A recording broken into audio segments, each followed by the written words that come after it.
Hey everybody, and welcome back to Lindsey's Little Library. So I'm here today to kind of make an official announcement that I'm going to participate in a really cool readathon coming up in February. So I wasn't totally planning on doing this readathon until I looked at the books that I need to read, not only for my 5-star predictions, but also for my book clubs that I have coming up.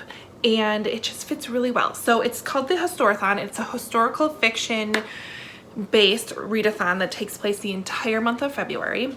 It's hosted by Amanda at The Curly Reader and Angie at Science Mama. I will link both of their channels below, but it sounds really fun. There's a bingo board involved, so there's 9 different prompts. There's a group read, there's a big discussion group on Goodreads, there's a live discussion. It's a whole thing, and it's totally my jam. I don't know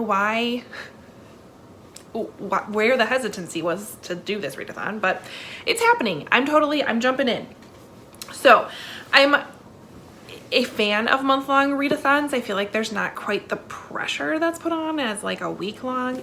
As far as what I'm gonna do, like I'll show you the books that I'm gonna read for the prompts. I'm not sure if I'm gonna vlog like I typically do for a week-long readathon. I'm not sure. Maybe I will, maybe I won't. I mean, it's not like we're really doing anything, so I don't really know what my vlog would be about other than just the book, which isn't a bad thing either. I don't know. I'll think about it. Like I said, there's 9 different prompts because it is a bingo board. And I have some books that cover more than one prompt. I don't know if it's against the rules or not, and I don't really care. It's what we're doing. It's what we're doing. So, okay. First prompt is a book set in a location that you have visited. This could be a state, it could be a country, it could be a specific city, it could be a monument, any of that kind of goes. And the one I picked is this Tenderland by William Kent Krieger. This actually takes place in Minnesota on there's an Indian training school. So this takes place in the early 1930s. And there's 2 kids who are not Indians who are going to this school, and they're treated pretty badly. So they decide to run away, these 2 orphans, along with another, let's see, his name is Mose. He's a mute young man of Sioux heritage. So the 3 of them set off kind of like Huck Finn style on a little raft going down the Mississippi River, I believe. So I'm excited. I've heard really great things about this one. This also crosses off another book of the month book that I need to read because I'm a little behind on those. But it is rather large, so we'll see. This is not like for a book club or anything like that. It's just fulfilling this prompt. So I'm hoping to get to this one, but it's not like a total for sure yet. Unless you guys tell me it needs to be a for sure, which it probably does. The next one I have, the next prompt that they have is a multi-generational book. And so this is one of my 5-star predictions. It's We Are the Lucky Ones by Georgia Hunter. This actually covers 3 generations of the Kirk family trying to survive and live normal lives in the late 1930s as World War II kind of is on the horizon. They end up, let's see,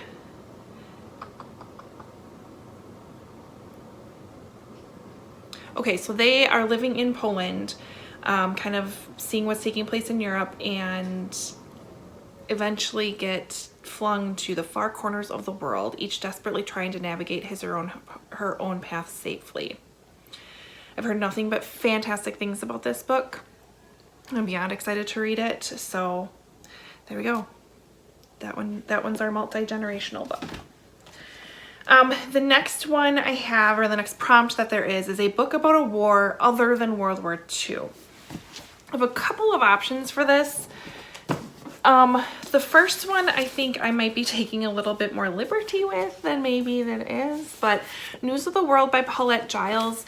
This follows Captain Jefferson Kyle Kidd as he goes through northern Texas, kind of performing like basically bringing the news to these little towns, and he's tasked with the responsibility to take a little girl who was kidnapped by the Indians back to her family.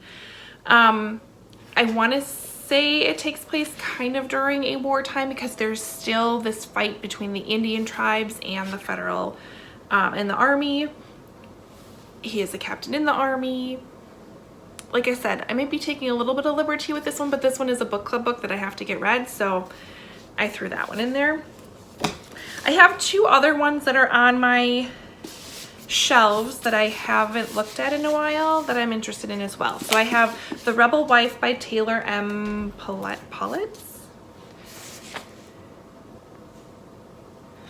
So this is Augusta Branson was born into Southern nobility during a time of wealth and prosperity, but now all of that is gone and she's left standing in the ashes of a broken civilization. When her husband dies suddenly of a mysterious blood plague, she must fend for herself and her young son. Slowly she begins to wake to the reality of her new life. Her social standings is strained by her marriage, and she's alone and unprotected in a community that is being destroyed by racial prejudice and violence. So again, obviously, Civil War era. Then we have The Truman Command by Elizabeth Cobbs. Again, Civil War era. So this is May 1863. Generaled and outgunned, a demoralized Union army has suffered fresh losses at the Battle of Chancellorsville. Fort Sumter, hated symbol of the rebellion, taunts the American Navy with its artillery and underwater mines. In South Carolina, one very special woman, codenamed Moses, is hatching a spectacular plan. Hunted by Confederates and revered by slaves, Harriet Tubman plots an expedition behind enemy lines to liberate hundreds of bondsmen and recruit them as soldiers. So those are my other options. If this one technically doesn't count, we'll see what happens, right? Next prompt is a book by a diverse author, and this one I was hoping would be in from the library. I have quite a few holds that I'm waiting on. I just can't wait any longer before I film. So this one I have a hold on the book called Yellow Wife by Sadiqa Johnson, and I probably mispronounced that, but super interested in this one. So Phoebe Brown is born on a plantation, and she is promised that when she turns 18, she will be free.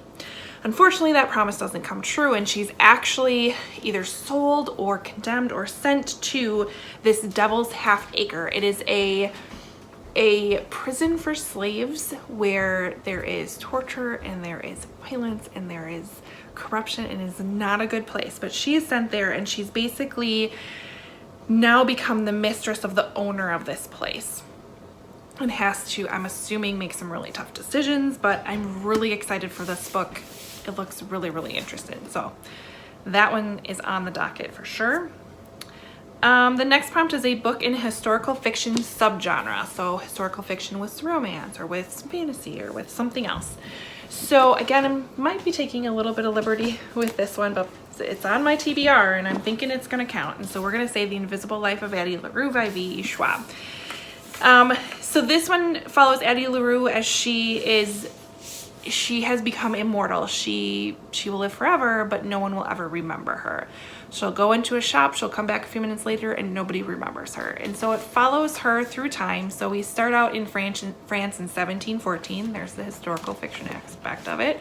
And we go through time as she lives this life until someone actually remembers her. So I've heard nothing but fantastic things about this one. I'm very excited about it, but that one's gonna fit that prompt because I'm making it work. Okay. Next one, a book with no people on the cover. Do you know how hard this is to find? I thought I was good with this one, but look it, there's people there.